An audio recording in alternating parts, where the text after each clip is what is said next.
Hello everyone, welcome to టీ1 academy. Daily current అఫైర్స్లో భాగంగా మనం ఈరోజు 12th మేకి సంబంధించిన వేరియస్ కరెంట్ అఫైర్స్ ఏవైతే న్యూస్లో ఉన్నాయో వాటి గురించి డీటెయిల్గా చూద్దాం. సో ఫస్ట్ అండ్ ఫార్మోస్ట్ వచ్చేసి టాపిక్స్ గురించి కనుక చూసుకున్నట్లయితే గోమతి రివర్ అనే న్యూస్లో ఉందండి. సో గోమతి రివర్ ఎక్కడ ఆరిజిన్ అవుతుంది, అదేవిధంగా దాని ట్రిబ్యూటరీస్ ఏంటి, ఇంకో విధంగా గోమతి రివర్ ఏ రివర్కి ట్రిబ్యూటరీ అనేది చూద్దాము. అలాగే లైకాన్ టెక్నాలజీ అనే న్యూస్లో ఉంది. నెక్స్ట్ వచ్చేసి ఎన్సిఓఈఎస్ అనేది కూడా న్యూస్లో ఉంది. Tapti basin mega recharge project కూడా న్యూస్లో ఉంది. మనం రీసెంట్గా చూసాం కదండి సర్వం ఏఐ కూడా. సో దానికి సంబంధించిన బుల్బుల్ 2 వర్షన్ అనేది రియలిస్టిక్ ఇండియన్ యాక్సెంట్స్లో లాంచ్ చేయడం జరిగింది. సో దాని గురించి కూడా చూద్దాం. అలాగే justice Suryakant appointed as NALSA executive chairman అండి. సో నల్సా ఎగ్జిక్యూటివ్ చైర్మన్గా అపాయింట్ అవ్వడం జరిగింది. సో రాజ్నాథ్ సింగ్ గారు రీసెంట్గా బ్రహ్మోస్ మ్యానుఫ్యాక్చరింగ్ అనేది చెప్పేసి లక్నోలో స్టార్ట్ చేయడం జరిగింది. సో దాని గురించి కూడా చూద్దాం. Okay, so first and foremost వచ్చేసి గోమతి రివర్ అండి. సో ఇది గంగా రివర్ ఏదైతే ఉందో గంగా రివర్ కి ఇది ఉపనది అండి. సో ఇది ఎంటైర్లీ ఉత్తరప్రదేశ్లోనే పుట్టి ఉత్తరప్రదేశ్లోనే గంగా నదిలోనే జాయిన్ అవ్వడం జరుగుతుంది. సో ఇది ఎంటైర్లీ యూపీలోనే ఉత్తరప్రదేశ్ స్టేట్లోనే స్టార్ట్ అయ్యి ఉత్తరప్రదేశ్ స్టేట్లోనే గంగా రివర్లో మర్జ్ అవ్వడం జరుగుతుంది అనమాట. సో దీన్ని గోమతి అలాగే గుమ్తి అని చెప్పేసి కూడా పిలవడం జరుగుతుంది. So unique being rain and ground water fed. So this is the main important thing about the Gomti river. So మనకి గంగా రివర్కి సంబంధించి చాలా రివర్స్ ఏవైతే ట్రిబ్యూటరీస్ ఉంటాయో ఉపనదులు ఉంటాయో అవన్నీ కూడా హిమాలయాలకు సంబంధించి హిమాలయాల యొక్క మెల్టింగ్స్ ద్వారా రావడం జరుగుతాయి ఆరిజినేట్స్. కాకపోతే ఇక్కడ rain water and ground water ద్వారా మాత్రమే వచ్చే రివర్ ఏదైనా ఉందంటే అది గోమతి రివర్ అనమాట. అంటే కేవలం ద్వారా లేకపోతే గ్రౌండ్ వాటర్ ద్వారా వచ్చే నది ఏదైనా ఉంది గంగా రివర్ సిస్టంలో అంటే అది గోమతి రివర్. ఓకే, దీని రివర్స్ కీ ట్రిబ్యూటరీస్ కనుక చూసుకున్నట్లయితే Sai river, Chauka river, Kathina river and Sarayu river అండి. సో ఇవన్నీ కూడా గోమతి రివర్ కి ట్రిబ్యూటరీస్ ఉపనదులుగా ఉన్నాయి. ఏంటి Sai river, Chauka river, Kathina river and Sarayu river. Okay, so దీని మేజర్ గా ఎక్కడ ఆర్జినేట్ అవుతుందంటే గోమత్తల్లో ఇది ఆర్జినేట్ గా ఉంది, Pilibhit district of the Uttar Pradesh. Okay, అలాగే లక్నో, నెక్స్ట్ సుల్తాన్పూర్, ఫైజాబాద్, జౌన్పూర్ లో మనకి గంగా దగ్గర ఎక్కడ సాయిద్పూర్లో జాయిన్ అవుతుంది గంగాలో. ఓకే, మొత్తం లెంత్ కనుక చూసుకున్నట్లయితే 900 కిలోమీటర్స్. బేసిన్ వచ్చేసి మనకి 18,750 స్క్వేర్ కిలోమీటర్స్గా బేసిన్ ఉందండి. సో మేజర్ సిటీస్ ఏంటి అంటే సుల్తాన్పూర్, లక్నో, నెక్స్ట్ వచ్చేసి లఖింపూర్ ఖేరి ఏవైతే ఉన్నాయో ఇవి మేజర్ సిటీస్ అన్నమాట. ఓకే, ఛాలెంజెస్ ఏంటి యాక్చువల్లీ ఇప్పుడు న్యూస్లో ఉండడానికి గల కారణం ఏంటంటే ర్యాపిడ్ అర్బనైజేషన్. ఈ గోమతి రివర్ ఏదైతే ఉందో ఈ గోమతి రివర్ బౌండరీస్లలో మేజర్గా మనకి బ్యాంకులలో అంటే రివర్ బ్యాంక్స్లలో ఎక్కువగా ర్యాపిడ్ అర్బనైజేషన్ జరగడం వల్ల ఈ గోమతి రివర్ యొక్క డైవర్స్ అనేది జరుగుతుంది అనమాట. సో కంజెస్టెడ్ అయిపోతుంది. ఆ రివర్ ఫ్లోయింగ్ ఏదైతే ఉంటుందో దాని ఏరియా అనేది తగ్గిపోతూ వస్తుంది.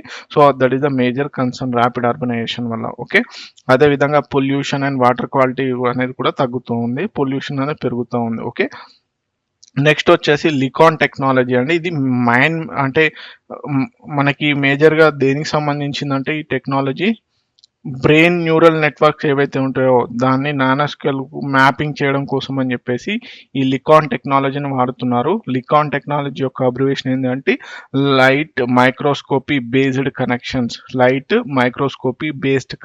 అని చెప్పి కనెక్టోమిక్స్ లైట్ మైక్రోస్కోపీ బేస్డ్ కనెక్టోమిక్స్ అనేవి ఈ లైకాన్ యొక్క abbreviation. Is a method to map the brain neural networks ఏవైతే ఉంటాయో వాటిని మ్యాప్ చేయడం కోసం అని చెప్పేసి ఈ టెక్నాలజీని వాడుతున్నారు ఎట్ ది నానోస్కేల్ లెవెల్లో. ఓకే, నానోస్కేల్ లెవెల్లో ఈ మనం బ్రెయిన్ ని మ్యాప్ చేయడం కోసం అని చెప్పేసి వాడుతున్నారు. Specific molecules those connections. Okay, మరి ఎవరు డెవలప్ చేశారండి? Institute of science and technology Austria వాళ్ళు. Institute of science and technology Austria. Okay, this is the important thing. ఇటీవల కాలంలో చూసినటువంటి లైకాన్ టెక్నాలజీ దేనికి సంబంధించిందంటే ఒకటి బ్రెయిన్ మ్యాపింగ్ సంబంధించింది. అదేవిధంగా ఎవరు డెవలప్ చేశారు అంటే institute of science and technology ఆస్ట్రియాకి సంబంధించిన కంపెనీ అండి. ఓకే, సో అదేవిధంగా మేజర్గా దీని యొక్క ఏ విధంగా వర్క్ చేస్తుంది అంటే లైట్ మైక్రోస్కోపీ ఏదైతే ఉంటుందో వీటి hydrogel properties and AI advanced analytical టెక్నిక్స్ని ఉపయోగించుకొని ఇది వర్క్ చేయడం జరుగుతుంది. Soaks brain tissue with special gel ద్వారా అండ్ 16 టైమ్స్ ఒరిజినల్ సైజ్కి ఇది ఎక్స్పాండ్ చేయడం జరుగుతుంది అనమాట. Okay, uses fluorescent stains to highlight the proteins and AI programs trace neural shapes. Okay, so significance దీని ప్రాముఖ్యత ఏంది? First technology capable of restructuring brain tissue. Okay, ఇది బ్రెయిన్ టిష్యూని రీస్ట్రక్చరింగ్ చేయడంలో ఫస్ట్ టెక్నాలజీ అన్నమాట. With synaptic connections beyond electron మైక్రోస్కోపీని కాకుండా use చేసినటువంటి టెక్నాలజీలో ఇది ఫస్ట్ అనమాట. ఓకే, అదేవిధంగా మనకి ఏదైతే ఎలక్ట్రాన్ మైక్రోస్కోపీ ఉందో దాంట్లో physical structure detail trade of between అలాగే మాలిక్యులర్ ఐడెంటిఫికేషన్ కోసం అని చెప్పేసి దీన్ని ఉపయోగిస్తూ ఉన్నారు. So this is the advanced technology to use the brain mapping. Okay, next వచ్చేసి ఇది ఒక స్కీమ్ అండి, national scheme for upgradation of industrial training institutes ఏవైతే ఉన్నాయో మనకి ఐటీఐస్, వాటిని అప్గ్రేడేషన్ చేయడం కోసము అదే 5 national centre of excellence for skilling latest news. Okay, మేజర్గా ఏంటంటే ఇప్పుడు ఇండియాలో ఆల్రెడీ ఎంప్లాయీస్ చాలా మంది ఉన్నారు, కాకపోతే ఇప్పుడు మేజర్ ప్రాబ్లం ఏంటంటే ఇండియాలో skilling and up skilling. So దీంట్లో భాగంగా ఐటీఐస్ మేజర్గా వచ్చేసి ఇవి ఇండస్ట్రీస్కి సంబంధించినటువంటి ప్రాక్టికల్ ఓరియంటెడ్లో ట్రైనింగ్ ఇచ్చేటువంటి ఇన్స్టిట్యూట్స్. మనకు తెలుసు industrial training institutes like electrical, plumbing ఇలాంటి వాటిలలో. సో వాటిని అప్గ్రేడేషన్ చేయాలి. అదేవిధంగా 5 నేషనల్ సెంటర్ ఆఫ్ ఎక్సలెన్స్ని కూడా చేయాలి అన్న ఉద్దేశంతో తీసుకొచ్చారు. సో స్కీమ్ యొక్క అవుట్లే కంపల్సరీ అడుగుతాడు. సో మొత్తం 60,000 crores ఈ ఐటీఐస్ని అప్గ్రేడేషన్ చేసే ఛాన్సెస్ ఉన్నాయి. సెంటర్ షేర్ ఎంత? 30,000 crores, స్టేట్ షేర్ వచ్చేసి 20,000 crores, ఇండస్ట్రియల్ షేర్ వచ్చేసి ఏవైతే రిలవెంట్ ఇండస్ట్రీస్ ఉంటాయో వాటికి సంబంధించి 10,000 crores. కో ఫైనాన్స్డ్ వచ్చేసి ఎవరు? ఏషియన్ డెవలప్మెంట్ బ్యాంకు అలాగే world bank. So 50% of the central share అంటే సెంట్రల్ షేర్ 30,000 crores ఉంది కదా, దాంట్లో 15,000 crores వరకు 15,000 crores ఏదైతే ఉందో అది Asian development bank and world bank వారు వినియోగించడం జరుగుతుంది వాటి ద్వారా. ఓకే, అదే విధంగా చెప్పాను కానీ అప్గ్రేడేషన్ 1000కి పైగా ఐటీఎస్ ని అప్గ్రేడేషన్ చేయాలి. హబ్ అండ్ స్కోప్ అరేంజ్మెంట్స్ మోడల్లో విధంగా ఇండస్ట్రీ నీడ్స్ ఏ విధంగా అయితే ఉంటాయో ఆ టెక్నాలజీని ఉపయోగించుకుంటూ ఇప్పుడు అప్గ్రేడేషన్ చేయాలి అనుకుంటున్నారు. అలాగే అదేవిధంగా 5 నేషనల్ స్కిల్ ట్రైనింగ్ ఇన్స్టిట్యూట్స్ని కూడా అప్గ్రేడ్ చేస్తున్నారు, including establishment of national centre of excellence skillings. Okay, position ITI government owned industry managed aspirational institutes collaboration with state government and industry కొలాబరేషన్తో ఈ స్కీమ్స్ని ఇంప్లిమెంట్ చేయబోతున్నారు.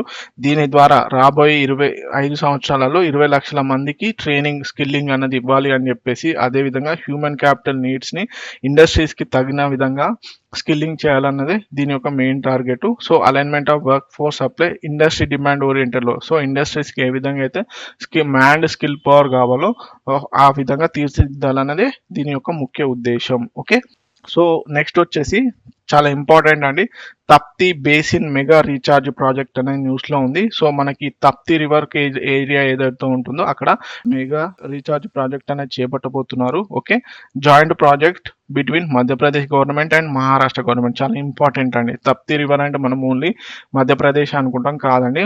ఇందులో మధ్యప్రదేశ్ అండ్ మహారాష్ట్ర గవర్నమెంట్స్ రెండు కూడా సంయుక్తంగా ఉంటాయి. World's largest ground water recharge initiative. So this is the main important.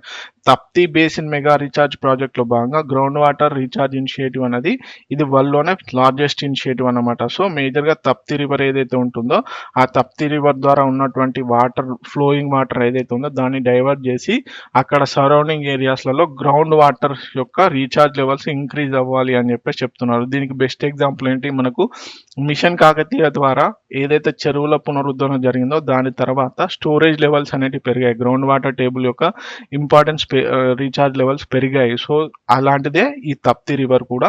So Tapti river recharge project అనేది చేపట్టబోతున్నారు. దీంట్లో భాగంగా ఇరిగేషన్ వచ్చేసి 1,23,082 హెక్టార్స్ వచ్చేసి మధ్యప్రదేశ్, 2,34,706 హెక్టార్స్ వచ్చేసి మహారాష్ట్రలో చేపట్టబోతున్నారు అనమాట. సో మనకి తప్తి రివర్ వాటర్ సోర్స్ వచ్చేసి ఇది మధ్యప్రదేశ్లోని బీతల్ డిస్టిక్లో, అదేవిధంగా మహారాష్ట్రలో కూడా ఫ్లో అవుతూ ఉంది. So channelise water north eastern Maharashtra including Nagpur drinking and southern Madhya Pradesh ఏదైతే ఉందో అక్కడ కూడా ఇరిగేషన్ పర్పస్లో దీన్ని వాడుతున్నారు. సో 31.13 టీఎంసీ ఆఫ్ వాటర్ని దీంట్లో మొత్తంగా ఉపయోగిస్తున్నారు. దీంట్లో 11.36 టీఎంసీ వచ్చేసి మధ్యప్రదేశ్కి, 19.36 టీఎంసీ వచ్చేసి మహారాష్ట్రలో ఉపయోగిస్తున్నారు. ఓకే, కైరా గుట్టిఘాట్ డ్యామ్ ఏదైతే ఉందో, సో ఈ డ్యామ్ని ఉపయోగించుకొని ఇది ఎక్కడ మధ్యప్రదేశ్ అండ్ మహారాష్ట్రలో ఉంది, బార్డర్లో ఉంది లొకేషన్ వచ్చేసి. సో దీని ద్వారా దీన్ని చేయబోతున్నారు. సో దీంట్లో భాగంగా రైట్ కెనాల్ ఫేజ్ 1 వచ్చేసి 221 కిలోమీటర్స్, దీని ద్వారా 55,000 హెక్టార్స్ ఇన్ మధ్యప్రదేశ్లో ఇరిగేట్ చేయబోతున్నారు. లెఫ్ట్ బ్యాంక్ కెనాల్ ఫేజ్ 1 వచ్చేసి 135.64 కిలోమీటర్స్, ఇది మధ్యప్రదేశ్లోనే ఉంది. So 44,000 hectares in Madhya Pradesh. Okay, 123.97 kilometres వచ్చేసి లెఫ్ట్ బ్యాంక్ కెనాల్ ఫేజ్ 2లో చేయబోతున్నారు. దీని ద్వారా 80,000 హెక్టార్స్ వచ్చేసి మహారాష్ట్రలో చేయబోతున్నారు. ఓకే, నెక్స్ట్ కరెంట్ అఫైర్ కనుక చూసుకున్నట్లయితే సర్వం ఏఐ ఏదైతే ఉందో ఇది రీసెంట్గా మనం కరెంట్ అఫైర్స్లో కూడా డిస్కస్ చేయడం జరిగింది. ఇండియా ఏఐ మిషన్ భాగంలో సెలెక్ట్ అయినటువంటి ఒకే ఒక ఏఐ మాడ్యూల్ ఏదంటే సర్వం ఏఐ. సో లార్జ్ లాంగ్వేజ్ మోడల్లో. ఓకే, సో ఇది ఇప్పుడు బుల్బుల్ 2 వర్షన్ 2 అనే దాన్ని ఏఐ టూల్ని లాంచ్ చేసింది. ఇది రియలిస్టిక్ ఇండియన్ యాక్సెంట్స్ తోని కూడుకున్నటువంటిది. So Bulbul version 2 marks a significant advancement in Indian speech AI ecosystem లో భాగంగా ఇది అడ్వాన్స్డ్ సిస్టమ్ అన్నమాట. ఈ బుల్బుల్ 2 అంటే మేజర్ గా ఇండియన్ యాక్సెంట్, ఇప్పుడు మనం ఇంగ్లీష్ ఒక రకంగా మాట్లాడతాం, తెలుగు ఒక రకంగా మాట్లాడతాం, పర్టికులర్ గా హ్యూమన్ రియలిస్టిక్ కి సూట్ అయ్యే విధంగా ఈ బుల్బుల్ వర్షన్ 2ని లాంచ్ చేయడం జరిగింది. So first pricing low latency and custom voice options తో కూడుకున్నటువంటి బుల్బుల్ వర్షన్ 2ని లాంచ్ చేయడం జరిగింది. ఎవరు? సర్వం ఏఐ. ఇది బెంగళూరు బేస్డ్ ఏఐ అన్నమాట. Okay, so India AI mission లో భాగంగా సావరెన్ లార్జ్ లాంగ్వేజ్ మోడల్లో ఇది సెలెక్ట్ అయింది, సర్వం ఏఐ. ఇది రీసెంట్ గా మనం డిస్కస్ చేయడం జరిగింది. Democratise AI voice technology for Indian users, offer customisable natural sounding voice models for business and branding. Okay, ఇదన్నమాట. సో దీని ద్వారా బుల్బుల్ వర్షన్ 1 ఏదైతే ఉందో లాంచ్ ఇన్ ఆగస్ట్ 2024లో లాంచ్ చేయడం జరిగింది 6 ప్రీసెట్ వాయిసెస్ ద్వారా. ఓకే, స్టర్మ్ AI became the first Indian startup selected to develop sovereign Indian large language మోడల్లో సెలెక్ట్ అయింది కదా, ఇందాక ఇది లాస్ట్ టైం డిస్కస్ చేసుకోవడం జరిగింది. సో దీంట్లో మేజర్గా బుల్బుల్ 2 వర్షన్లో enhance accessibility for digital services in local languages, helps brands connect with regional audiences with using authentic voices, support India's AI ecosystem and drives technology self-reliance. Okay, next వచ్చేసి 11 Indian languages with regional accent precision ఏదైతే ఉందో real time synthesis support for multi language ద్వారా. Okay, fine grain control, pitch, pace, loudness ఇవన్నీ కూడా India యొక్క accent ఏదైతే ఉందో దాన్ని సూటబుల్ గా డిజైన్ చేయడం జరిగింది. ఓకే, నెక్స్ట్ కరెంట్ అఫైర్స్ వచ్చేసి సూర్యకాంత్ ఎవరైతే ఉన్నారో జస్టిస్ సూర్యకాంత్ గారు నల్సా ఎగ్జిక్యూటివ్ చైర్మన్ గా అపాయింట్ అవ్వడం జరిగింది. So NALSA national legal service authority ఏదైతే ఉందో ఇది ప్రెసిడెంట్ గారు. సో పాసింగ్ ఎవరైతే ప్రిడేసర్స్ ఉంటారో వారి ప్లేస్ లో కొత్త వాళ్ళని అపాయింట్మెంట్ చేయడం జరుగుతుంది. ఎవరు అపాయింట్ చేస్తారు? ప్రెసిడెంట్ ఆఫ్ ఇండియా వారు ఈ ఎగ్జిక్యూటివ్ చైర్మన్ ని అపాయింట్ చేస్తారు నల్సాకు సంబంధించి. సో ఇప్పుడు జస్టిస్ సూర్యకాంత్ గారు అపాయింట్ అవ్వడం జరిగింది.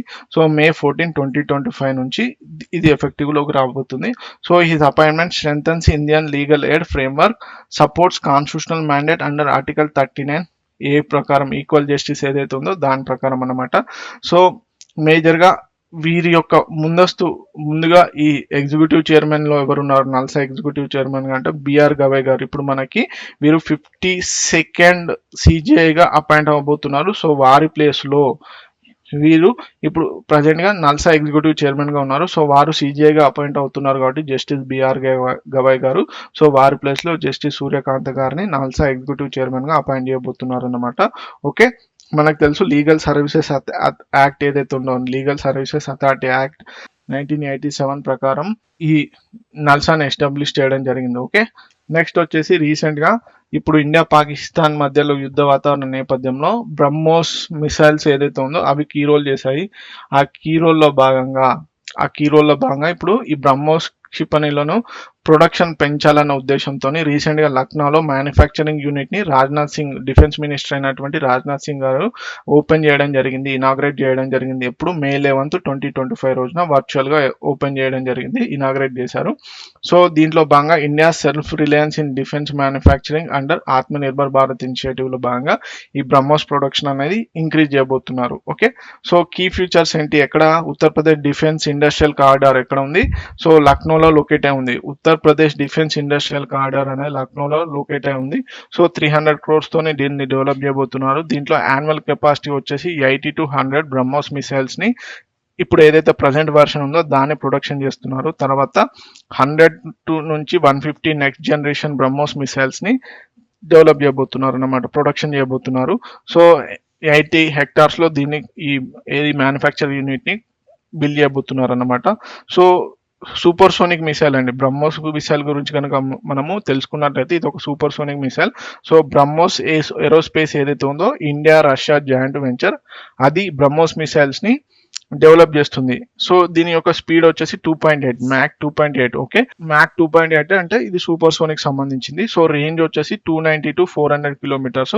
Launch capability land, sea and air 3 versions లో దీన్ని డెవలప్ చేసే ప్రయోగించవచ్చు అన్నమాట.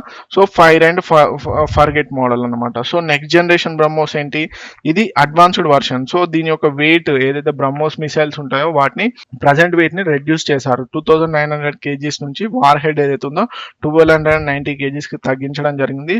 స్ట్రైక్ రేంజ్ వచ్చేసి 300 kilometers కి పరిమితం చేశారు.